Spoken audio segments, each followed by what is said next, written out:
hack video.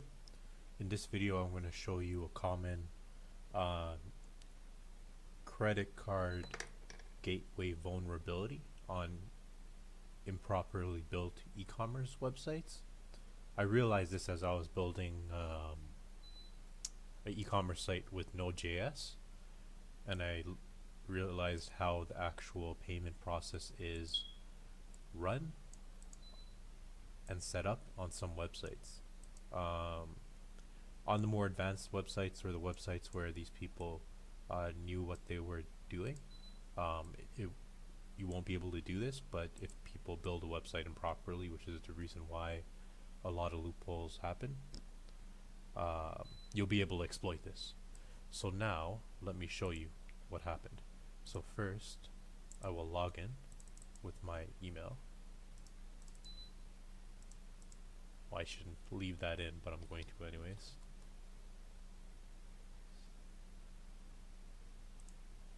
Hide this. Okay, I have no payments here. I'm going to buy a good luck blessing for $5. I'm going to pay with Stripe. The name on the card is, I'm not checking this field, but I am using a fake, because I'm in test mode. I have test credit card numbers which aren't real, so I'm going to input a fake one, and I'm going to pay.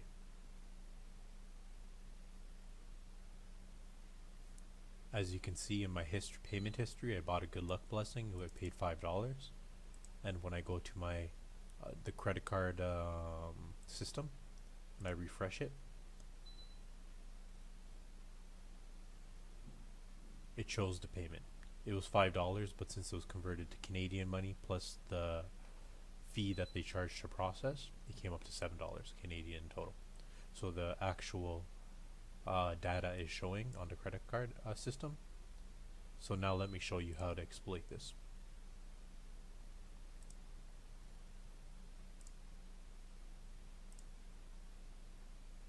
So this will usually work if the actual membership system on the website is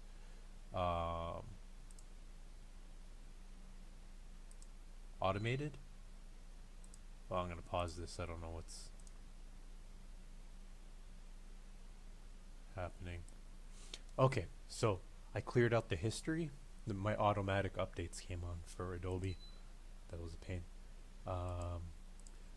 So basically what happened is that the payment went through. Now I'm going to show you how to exploit it. I only want to pay $1 for this good luck blessing. So I'm going to click on it.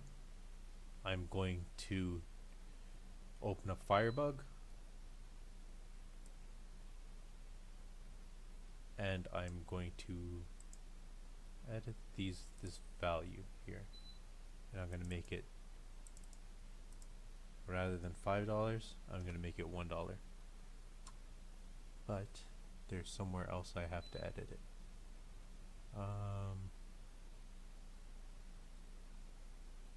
Right here. So I know how the website's set up because I made it. And oddly enough, at first I thought it was just me because this was a tutorial online. Could you believe that? However, I have found websites where you can do this to them. Quite a few, in fact. So now I changed the price to $1.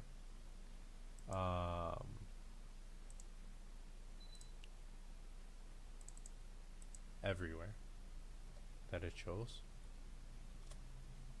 So I added to the cart. It was added for $1. So now I'm going to pay with Stripe. Name on card.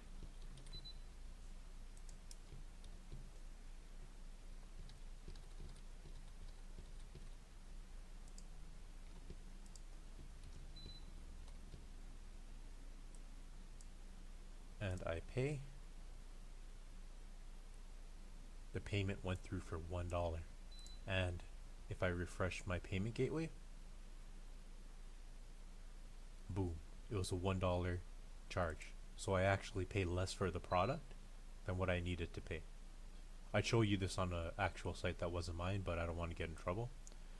So as you can see, a variation of this could actually be used to bypass the check system on some websites and get a deal on some products and pay a lesser price. You're not exactly screwing over the banks, and you're not exactly screwing over the payment gateway. You're just screwing over the store. So it could actually go unnoticed, especially if it's a small company and um, that small company has a lot of transactions going on and they're not manually checking their data, um, or their system isn't built properly to check the data. So yeah, that's a vulnerability on some e-commerce sites. Most of them don't have it, especially if you're using one of the more established like WordPress ones. But sometimes they don't. Sometimes they try to build it themselves, and this exists.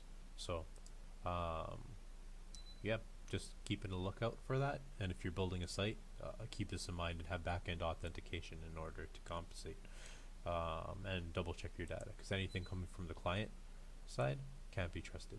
So yeah, that was a payment gateway vulnerability that I found recently. I hope you enjoyed that, and till next time.